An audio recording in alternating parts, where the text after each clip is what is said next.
Lorsque j'ai tenté d'ouvrir le réfrigérateur dans ma propre cuisine, mon fils m'a donné une tape sur la main, comme si j'étais un enfant désobéissant qui volait des bonbons. Le bruit a résonné dans le silence de la nuit, et pendant un instant, je n'arrivais pas à croire ce qui venait de se passer. Je suis resté figé, regardant ma main rougie, sentant la douleur physique qui n'était rien comparée à l'humiliation que je ressentais intérieurement. Thomas m'a regardé avec ses yeux pleins de mépris, comme si j'étais un insecte agaçant sur son chemin, et m'a dit d'une voix glaciale que je n'oublierai jamais: « Où penses-tu aller sans demander la permission ?» Je n'ai pas pu répondre. Les mots sont restés coincés dans ma gorge. J'ai senti que ma propre maison était devenue une prison où j'étais l'intrus. Et puis, j'ai entendu la voix de Pierre, mon fils, le garçon que j'avais élevé seul après la mort de sa mère, celui pour qui je m'étais sacrifié pendant tant d'années, dire quelque chose qui a brisé mon âme en deux. « Mon mari est le maître de maison maintenant, papa. Tu dois lui demander la permission même pour respirer. » À ce moment-là, mon monde s'est effondré. Pas à cause de la tape, pas à cause des mots de Thomas, mais parce que mon propre fils me trahissait. J'ai senti comme si le sol s'ouvrait sous mes pieds et m'engloutissait tout entier. J'avais 67 ans et je n'aurais jamais imaginé finir ainsi, humilié dans ma propre maison, celle que j'avais construite avec tant d'efforts aux côtés de ma défunte épouse, Marie Dupont. Les murs qui autrefois résonnaient de rires et d'amour semblaient maintenant se refermer sur moi, m'étouffant. J'ai regardé Pierre, cherchant une trace du fils que j'avais connu. Mais ce que j'ai vu était un étranger. Un homme complètement dominé, avec des yeux vides, répétant les mots de son mari comme s'ils étaient un commandement sacré. Je me suis demandé à quel moment je l'avais perdu, à quel moment il avait cessé d'être mon garçon pour devenir la marionnette de cet homme. Thomas a croisé les bras sur sa poitrine et a souri. Ce sourire n'avait rien d'humain, c'était de la cruauté pure. « Maintenant, retourne dans ta chambre, Henri », a-t-il dit, utilisant mon prénom comme s'il s'agissait d'une insulte.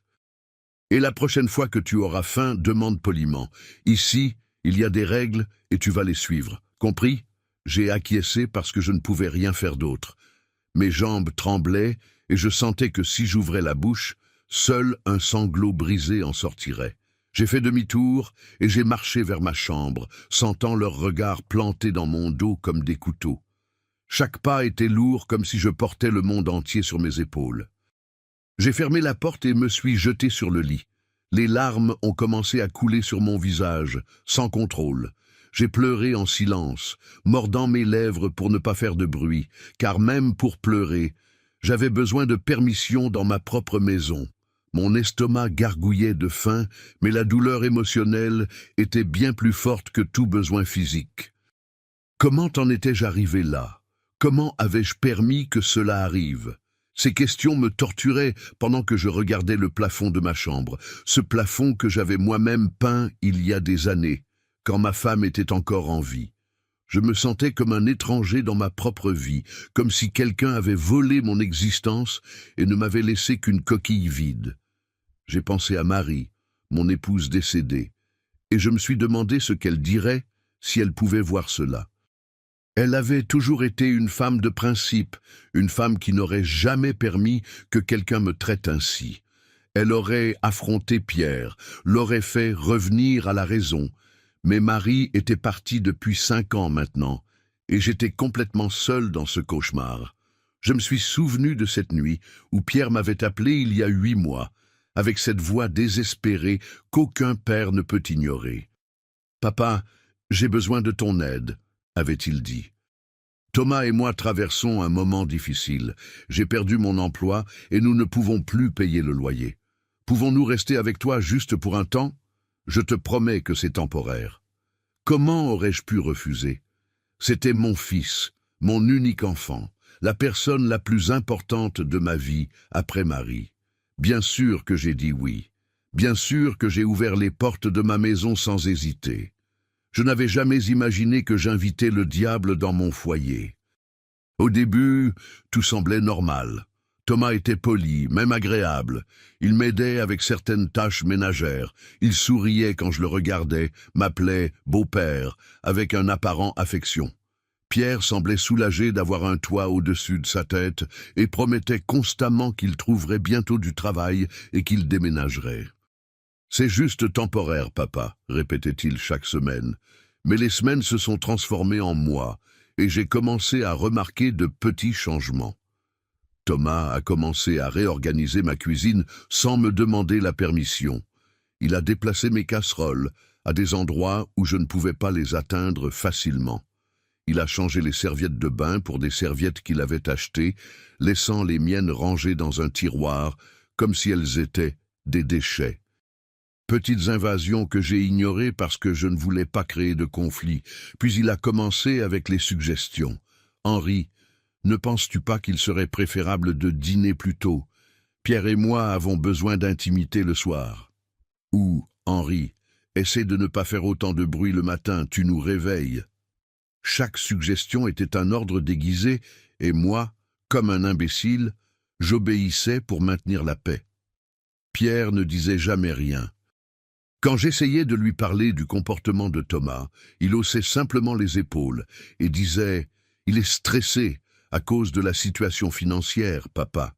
Donne-lui du temps. » C'était toujours pour donner du temps, pour être patient. C'était toujours moi qui devais céder.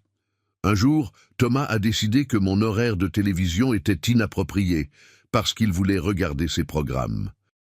Un autre jour, il a déterminé que je ne pouvais pas utiliser la machine à laver les week-ends parce que c'était son temps pour laver leurs vêtements. Et Pierre acquiesçait à tout, comme un chien obéissant, suivant les ordres de son maître. Mais rien ne m'avait préparé à ce qui allait suivre. Rien ne m'avait préparé au moment où ma propre maison cesserait d'être la mienne et où je me transformerais en prisonnier dans le lieu où j'avais passé les meilleures années de ma vie.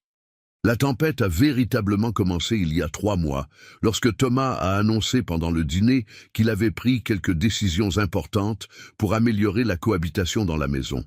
Je me souviens qu'il a posé ses couverts sur la table avec un bruit sec qui m'a fait sursauter. Pierre le regardait avec cette expression d'adoration maladive qui me retournait l'estomac. « À partir de demain, » a dit Thomas d'une voix si ferme qu'on aurait dit qu'il dirigeait une réunion d'entreprise, « nous allons établir des règles claires. Cette maison a besoin d'ordre et de discipline. » Je l'ai regardé sans comprendre, attendant que Pierre intervienne, qu'il dise quelque chose, n'importe quoi, mais il a simplement acquiescé comme si tout cela avait du sens. « Des règles ?» ai-je demandé timidement, sentant ma voix trembler. « Thomas, c'est ma maison.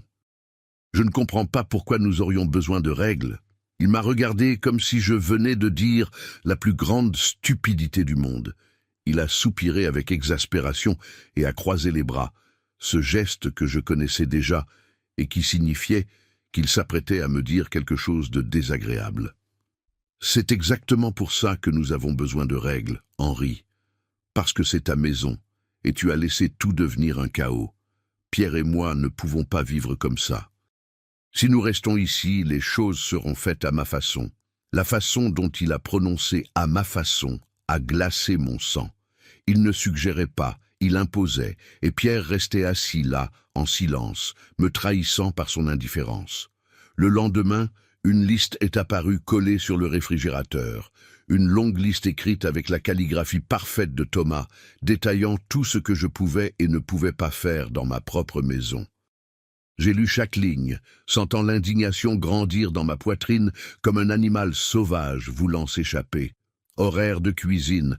Henri ne peut utiliser la cuisine qu'entre 8h et 9h du matin et entre 14h et 15h de l'après-midi. En dehors de ces horaires, la cuisine est le territoire exclusif de Thomas. Territoire exclusif dans ma propre maison. J'ai continué à lire, les mains tremblantes. Utilisation de la salle de bain. Henri doit prendre sa douche avant 7h du matin ou après 22h pour ne pas interférer avec la routine du couple. Ma routine de toute une vie, la douche que je prenais chaque matin à 8h tout en écoutant les informations à la radio, n'importait plus. Je devais m'adapter à eux. Utilisation du salon.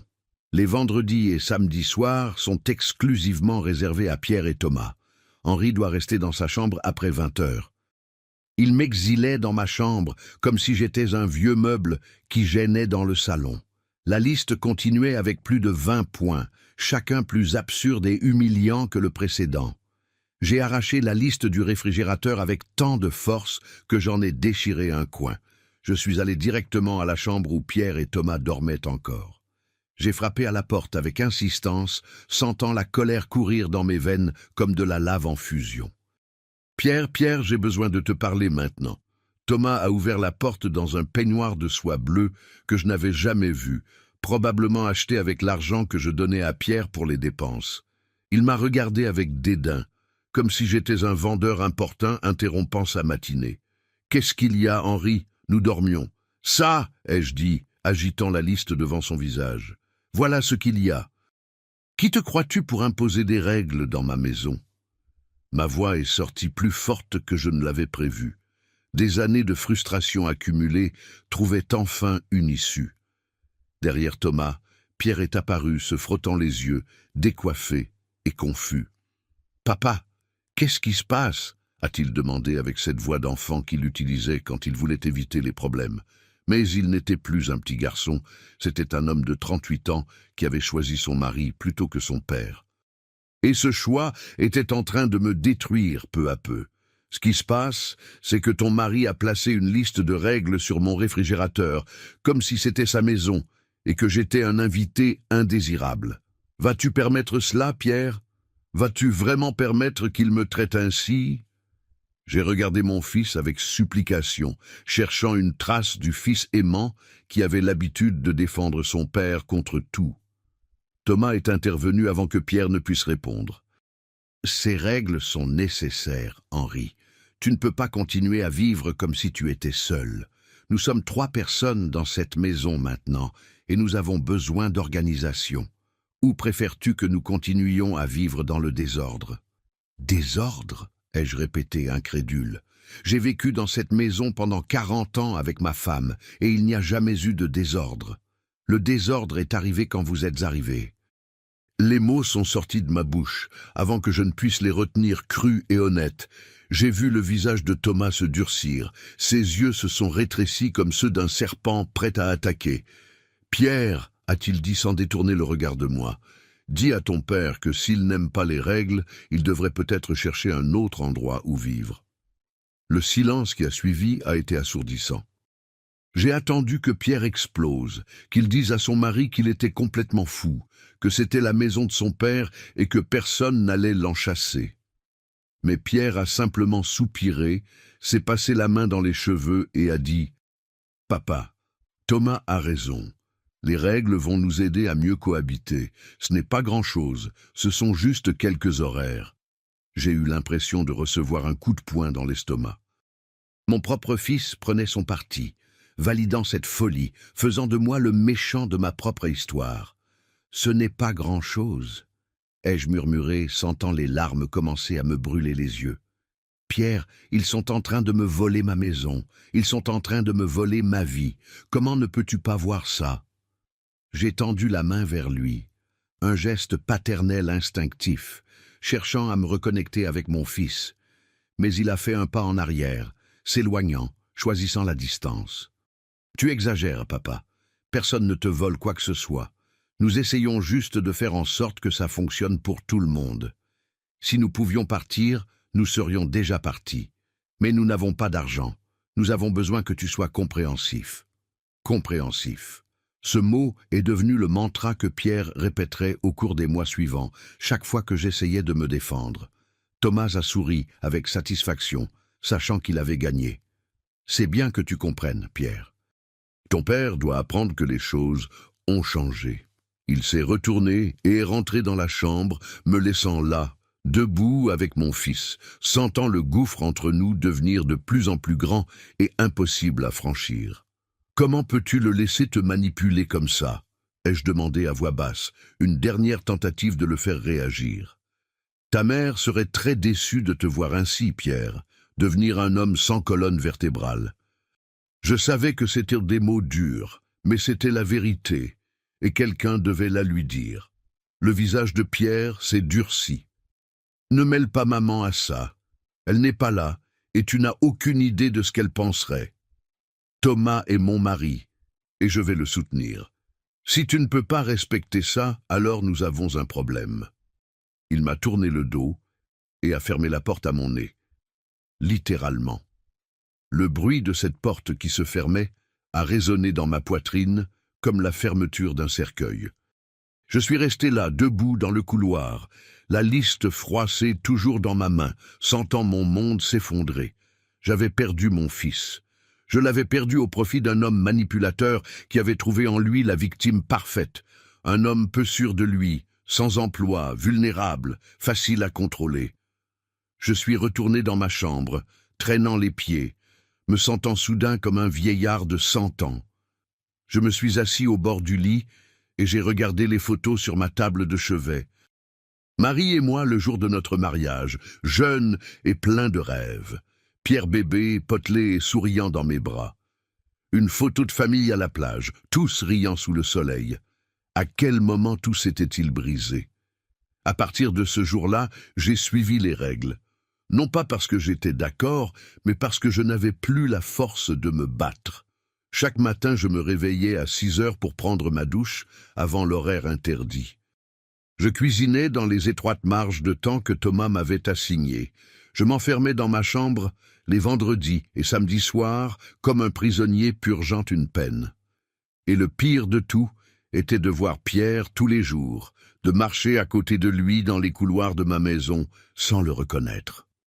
Le fils que j'avais élevé, le garçon qui avait l'habitude de me serrer dans ses bras et de me dire que j'étais le meilleur père du monde, me regardait maintenant comme si j'étais un obstacle dans sa vie.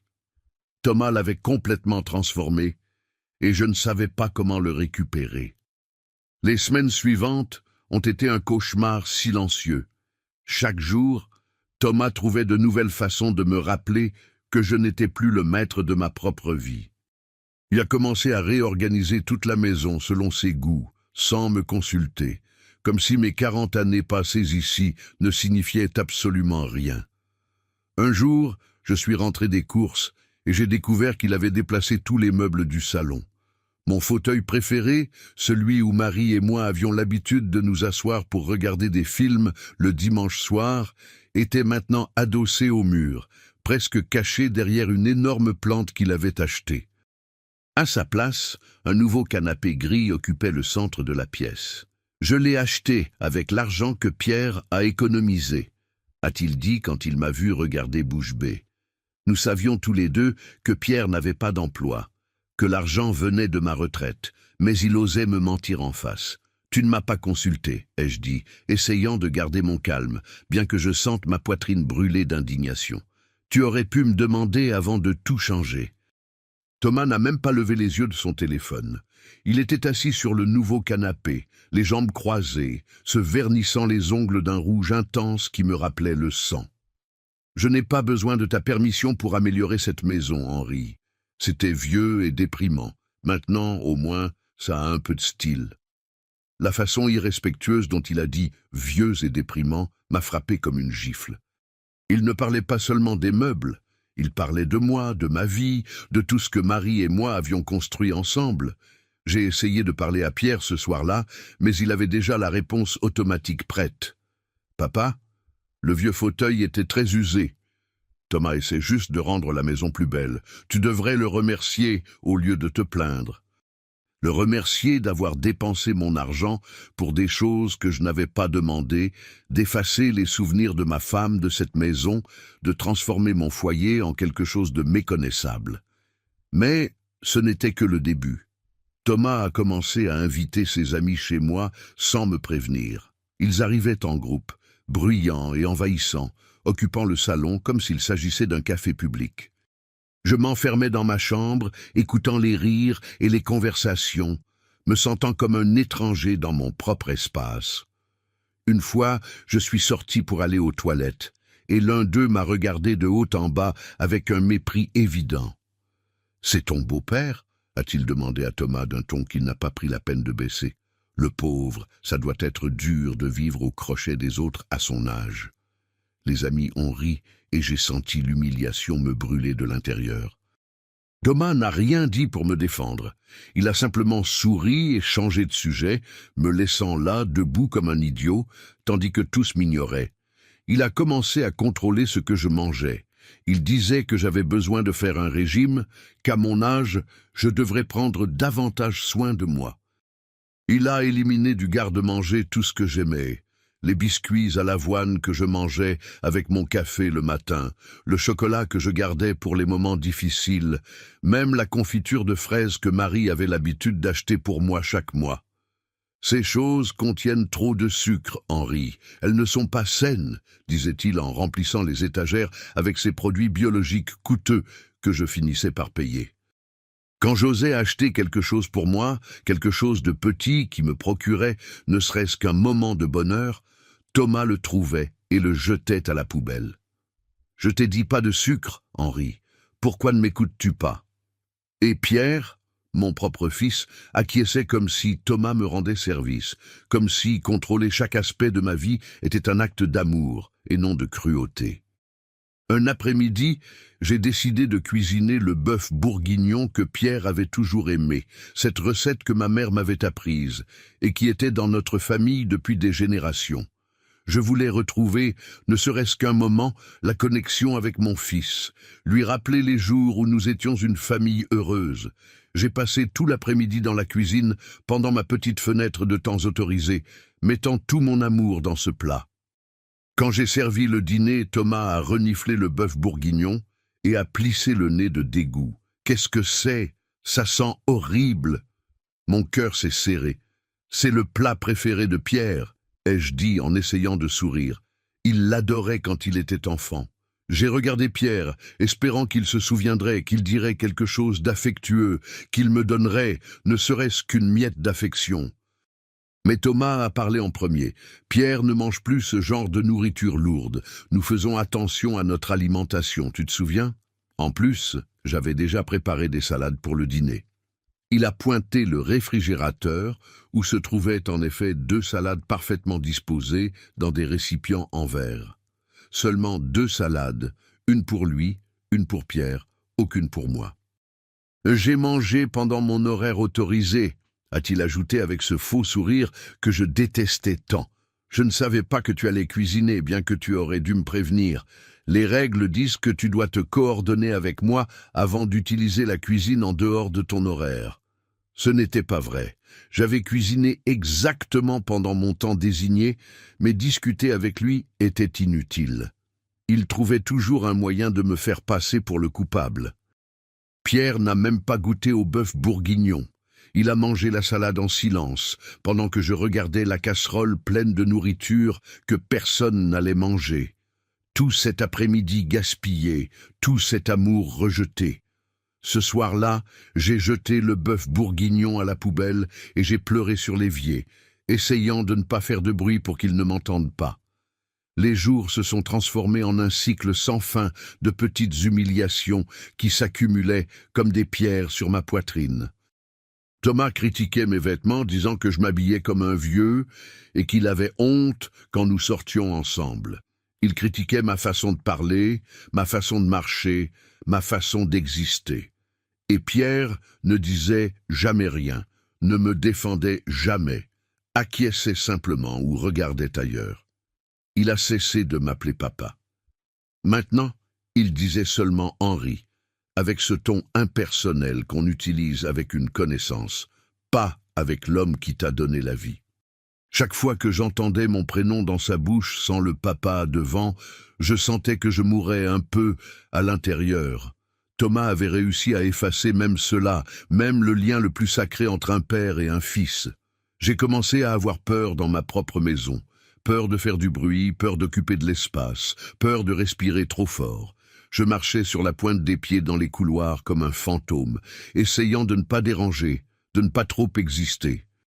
Ma propre présence était devenue indésirable, et je la rétrécissais chaque jour, devenant plus petit, disparaissant. Un soir, j'ai entendu Thomas parler au téléphone avec quelqu'un. Sa voix traversait les fines parois de ma chambre. « Ne t'inquiète pas, j'ai presque atteint mon but. disait-il en riant. C'est juste une question de temps avant qu'il ne décide lui-même de partir. Et quand cela arrivera, cette maison sera complètement à nous. Pierre a déjà signé les papiers que je lui ai donnés. L'imbécile n'a même pas lu. Mon sang s'est glacé. De quel papier parlait-il? Je suis resté collé au mur de ma chambre, retenant ma respiration, essayant d'en entendre plus. Oui, l'avocat a dit que cette signature est suffisante. Quand il partira, ou s'il arrive quelque chose, Pierre aura tout automatiquement et moi, en tant que son mari, j'aurai droit à tout. Ce vieux stupide n'imagine même pas ce qui l'attend. J'ai eu la nausée. Thomas n'était pas seulement en train de me prendre ma maison pendant que j'y vivais. Il prévoyait de tout obtenir légalement. Et Pierre, mon fils naïf et manipulé, avait signé quelque chose sans même me consulter. Le niveau de trahison était si profond que je ne pouvais pas le comprendre. Mon propre fils aidait à me voler, bien qu'il ne le sache probablement même pas. Le lendemain, j'ai essayé de parler à Pierre de ce que j'avais entendu. « Fils, j'ai besoin que tu me dises la vérité. As-tu signé récemment un document? Quelque chose en rapport avec la maison ou l'héritage ?» Il m'a regardé confus pendant une seconde, puis mal à l'aise. Thomas m'a demandé de signer quelques papiers de l'avocat. Il a dit que c'était pour nous protéger légalement au cas où il t'arriverait quelque chose, pour que tout soit plus facile. « Et tu n'as pas pensé à me consulter ?» ai-je demandé, sentant ma voix faiblir. « Tu n'as pas pensé que peut-être je devrais être au courant de documents qui concernent ma maison ?» Pierre haussa les épaules, ce geste d'indifférence qu'il avait perfectionné ces derniers mois. Thomas a dit que c'était normal, que toutes les familles font ça. Je ne voulais pas t'embêter avec des bêtises juridiques. Des bêtises juridiques. Mon patrimoine, mon foyer, toute ma vie réduite à des bêtises juridiques. Pierre, ton mari te manipule. Il prévoit de tout prendre. Tu ne vois pas. Mais avant qu'il ne puisse répondre, Thomas apparut, comme toujours, au moment exact pour interférer. Encore en train de mettre des idées dans la tête de Pierre-Henri, « Tu ne te lasses pas de créer des problèmes. » Il me regarda avec ses yeux froids et calculateurs. « Pierre, dis à ton père d'arrêter d'inventer des conspirations. Il devient paranoïaque à cause de son âge. » Et Pierre, comme la marionnette parfaite qu'il était devenu, me regarda et dit « Papa, Thomas a raison. Tu vois des problèmes là où il n'y en a pas. » À ce moment-là, j'ai su que j'avais complètement perdu mon fils. Il n'y avait aucun moyen de lui faire voir la vérité. Thomas avait construit un mur si solide entre nous que mes paroles ne l'atteignaient plus. J'étais pris dans un cauchemar dont il n'y avait pas d'échappatoire visible. Les choses ont empiré d'une manière que je n'aurais jamais imaginé possible. Thomas a commencé à contrôler même l'air que je respirais dans ma propre maison. Il a décidé que ma chambre avait besoin d'une rénovation, et un jour, alors que j'étais à la banque pour recevoir ma pension, il est entré et a sorti toutes mes affaires. Quand je suis revenu, j'ai trouvé des cartons empilés dans le couloir, et mes biens les plus précieux jetés sans aucun soin. « Qu'as-tu fait ?» ai-je crié en le voyant sortir de ma chambre avec un sac plein de mes photographies. « Ce sont mes affaires. Tu n'as pas le droit d'y toucher. » Thomas ne s'est même pas dérangé, a posé le sac par terre et s'est essuyé les mains comme s'il avait manipulé des ordures. « Détends-toi, Henri, je fais juste un peu de rangement. Ta chambre était un vrai bazar, pleine de vieilleries dont personne n'a besoin. » J'ai ouvert l'un des cartons et mon cœur s'est brisé en 1000 morceaux. Là se trouvaient les lettres d'amour que Marie m'avait écrites pendant nos fiançailles, les dessins que Pierre avait faits à l'école maternelle, l'écharpe que ma mère avait tricotée pour moi avant de mourir. Tout était froissé et mélangé avec de vieux vêtements, sans aucun respect, sans aucune considération. Ces choses sont ma vie, ai-je dit avec des larmes coulant sur mon visage. Ce ne sont pas des vieilleries, ce sont mes souvenirs. « Eh bien, tes souvenirs prennent beaucoup trop de place, » répondit Thomas, croisant les bras. « De plus, j'ai besoin de cette armoire pour mes vêtements. Celle de notre chambre est déjà pleine. » Notre chambre, la chambre principale qui avait été celle de Marie et moi pendant des décennies, était maintenant la leur. Et maintenant, il voulait aussi mon armoire, mon espace, tout ce qui me restait. « Je ne te donnerai pas mon armoire », ai-je dit, essayant de paraître ferme, bien que je tremblais de tout mon corps. « Vous avez déjà la chambre principale, la grande salle de bain, la moitié de la maison.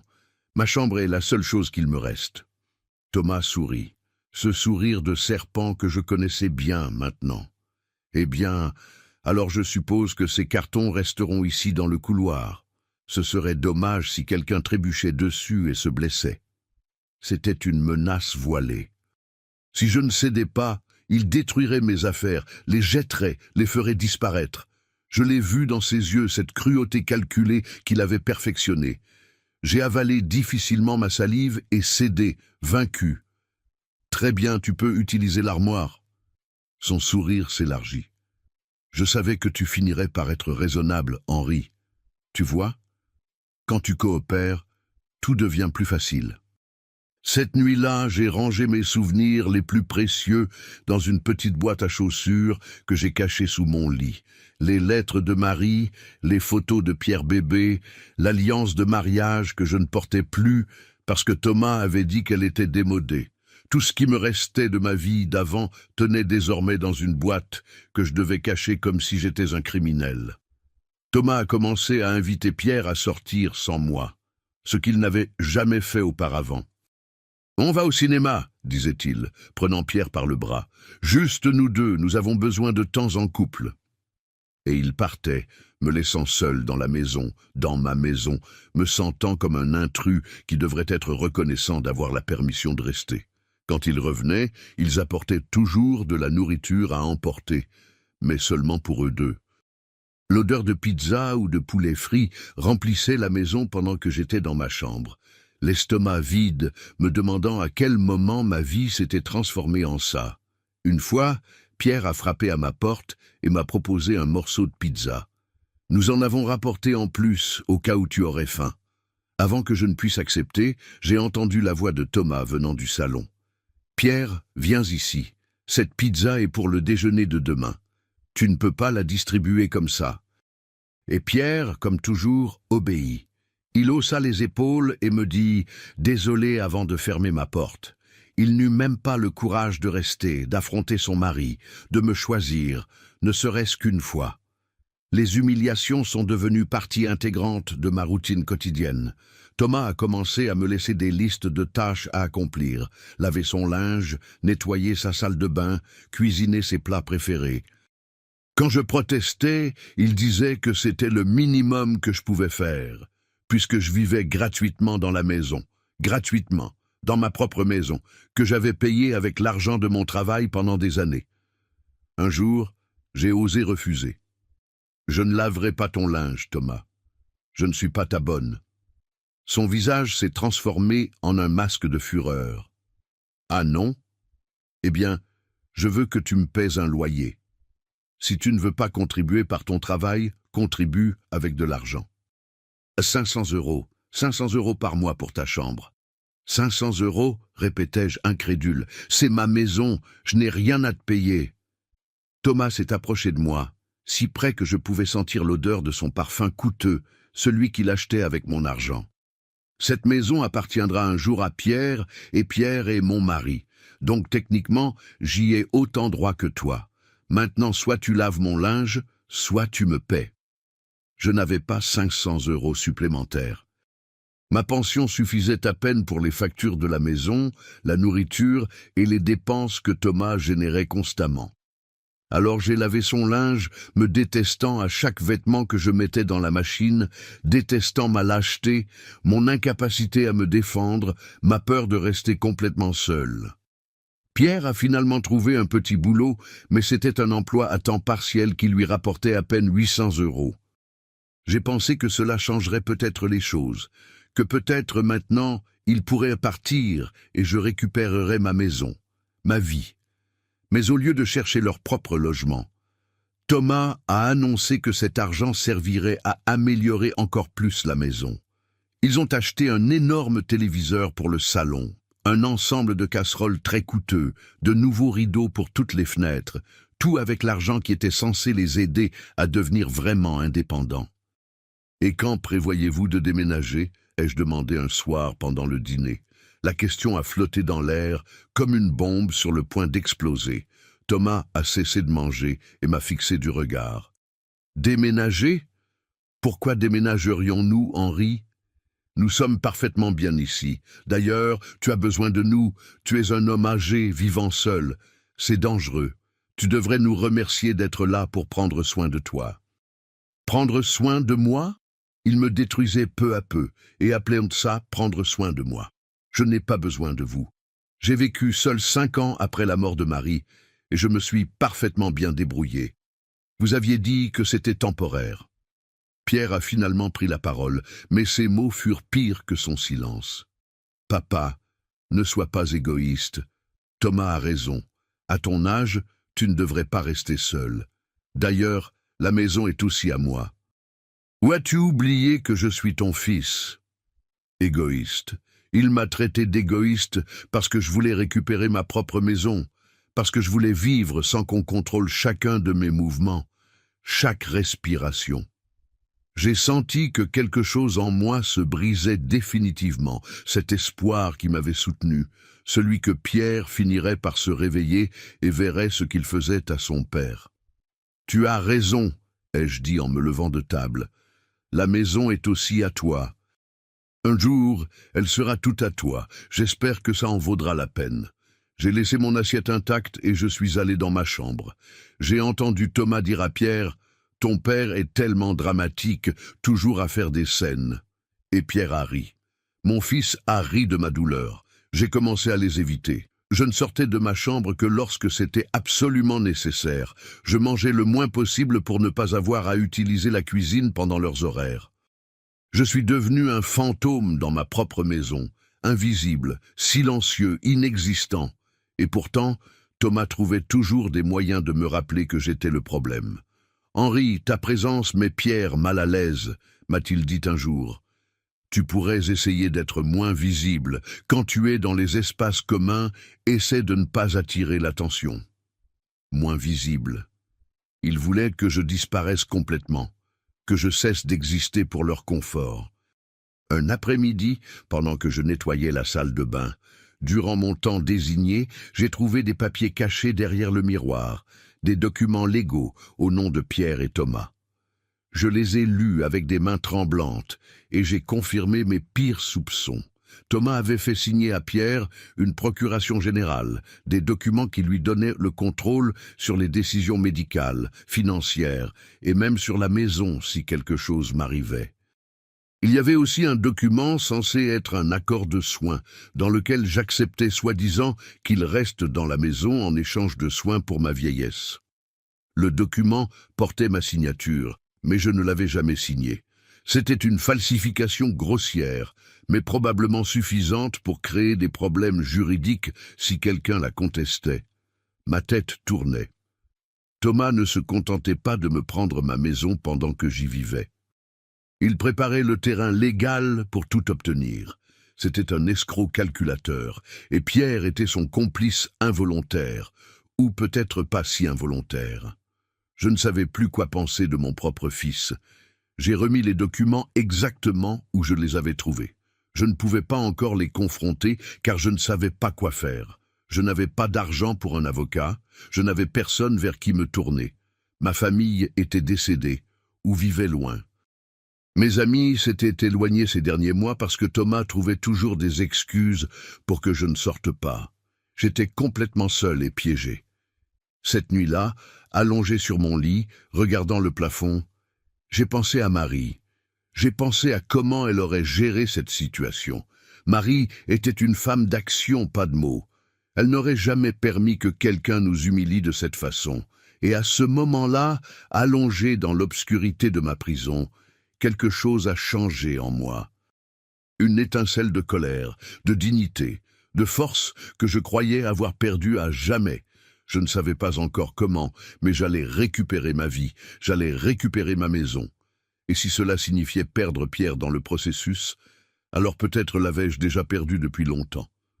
Peut-être que le fils que j'avais connu était mort le jour où il a décidé de choisir un homme cruel plutôt que son propre père.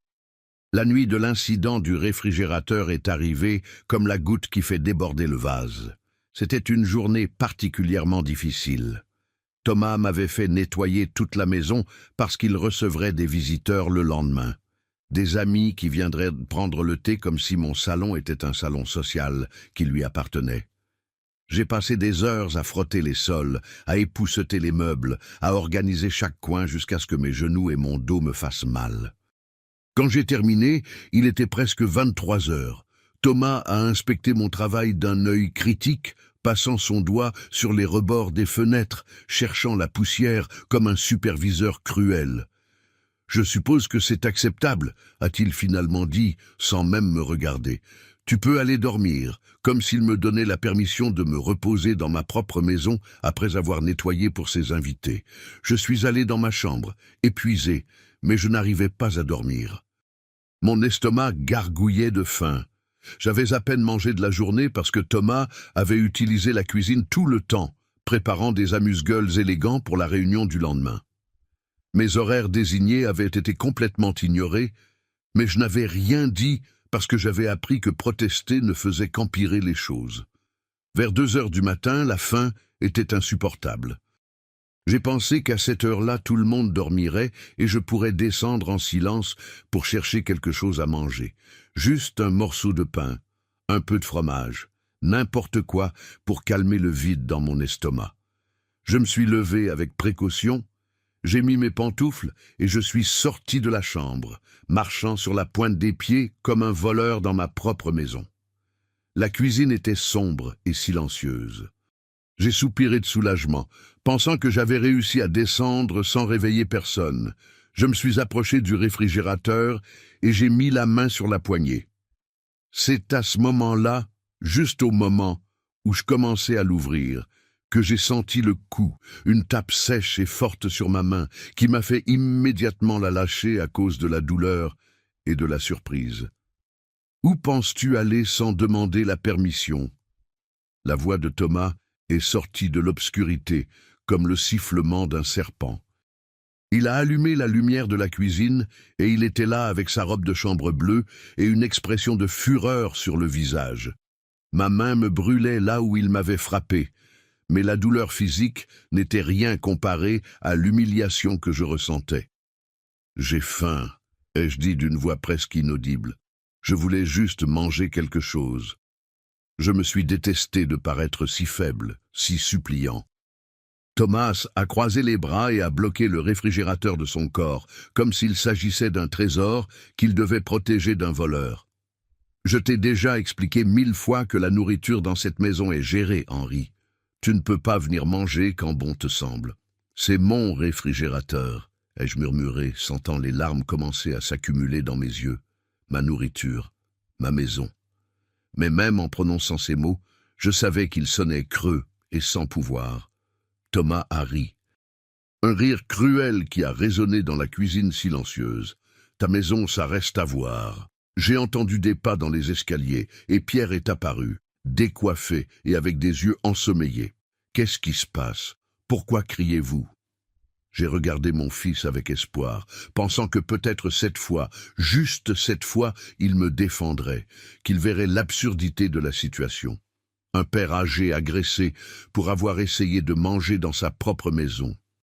Ton père essayait de voler de la nourriture du réfrigérateur sans permission, a dit Thomas avant que je ne puisse parler. Je lui ai déjà expliqué les règles 1000 fois, mais il n'écoute pas. Voler. Il m'a traité de voleur dans ma propre cuisine. J'ai regardé Pierre d'un air suppliant, espérant qu'il dise quelque chose, n'importe quoi. « Papa !» a dit Pierre avec un soupir fatigué. « Est-il vraiment nécessaire de faire ça au milieu de la nuit? Tu connais déjà les règles. Si tu avais faim, tu aurais pu attendre jusqu'à demain. » Mes jambes ont commencé à trembler. Mon propre fils me blâmait d'avoir faim, de vouloir manger dans ma propre maison, d'exister. « Pierre, s'il te plaît. » Ma voix affaiblie. « C'est ridicule. Il m'a donné une tape pour avoir essayé d'ouvrir le réfrigérateur. Ne vois-tu pas à quel point c'est malsain ?» J'ai tendu la main, montrant la marque rouge qui commençait à se former. « Regarde-moi, fils. Regarde-moi et dis-moi que c'est normal. » Mais Pierre n'a pas regardé ma main. Au lieu de cela, il a regardé Thomas, qui lui a rendu un regard significatif que je n'ai pas pu déchiffrer. Et alors, mon fils a prononcé les mots qui détruiraient tout espoir qu'il me restait. Mon mari est le maître de maison maintenant. Tu dois lui demander la permission même pour respirer. Le monde s'est arrêté. Les mots ont flotté dans l'air comme des couteaux aiguisés, s'enfonçant dans mon cœur à plusieurs reprises. Mon fils venait de me dire que je n'avais même pas le droit à l'air que je respirais sans la permission de son mari, dans ma propre maison, la maison que j'avais construite avec sa mère, la maison où il était né, où il avait fait ses premiers pas, où j'avais grandi en tant que père. Thomas a souri triomphalement. Il avait complètement gagné. Il avait pris mon fils et l'avait transformé en arme contre moi. Tu vois, Henri, même Pierre comprend comment les choses fonctionnent maintenant. Plus vite tu l'accepteras, mieux ce sera pour tout le monde. Il s'est approché du réfrigérateur, l'a ouvert en toute tranquillité et a pris une bouteille d'eau. Il a bu devant moi lentement, savourant non seulement l'eau, mais sa victoire. Maintenant, va dans ta chambre, a-t-il ordonné, fermant le réfrigérateur. Et la prochaine fois que tu auras faim à des heures non autorisées, patiente, ou demande la permission comme il se doit. Pierre a acquiescé, le soutenant. Papa, va dormir. On en parlera demain, mais je savais que demain, nous ne parlerions de rien. Demain serait comme aujourd'hui et le jour suivant aussi. Je suis monté à l'étage, sentant que chaque pas me coûtait un morceau de mon âme. Je suis entré dans ma chambre et j'ai fermé la porte. Je me suis assis au bord du lit et c'est là, dans l'obscurité de ma prison, que tout a enfin changé. Quelque chose s'est brisé en moi, mais pas de la façon dont il l'espérait. Je ne me suis pas brisé en défaite, mais en clarté. J'ai vu ma vie avec une lucidité brutale. J'avais mendié de l'amour, mendié du respect, mendié une place dans ma propre maison. J'avais permis qu'on me réduise à rien, qu'on me transforme en une ombre suppliante, et tout cela par peur. Peur de perdre Pierre, peur de rester seul, peur d'admettre que mon fils n'était plus le garçon que j'avais connu. Mais cette nuit-là, la main encore brûlante de la tape, l'estomac vide et le cœur brisé, j'ai pris une décision froide, claire et définitive. Je n'allais plus mendier, je n'allais plus supplier. Je n'allais plus permettre qu'on me traite comme un déchet dans ma propre maison. Je me suis levé et j'ai allumé la lumière de ma chambre. J'ai cherché sous mon lit la boîte où je gardais mes objets les plus précieux. À l'intérieur, il y avait un peu d'argent que j'avais caché en secret. Des billets de 20 € que je cachais dès que je le pouvais.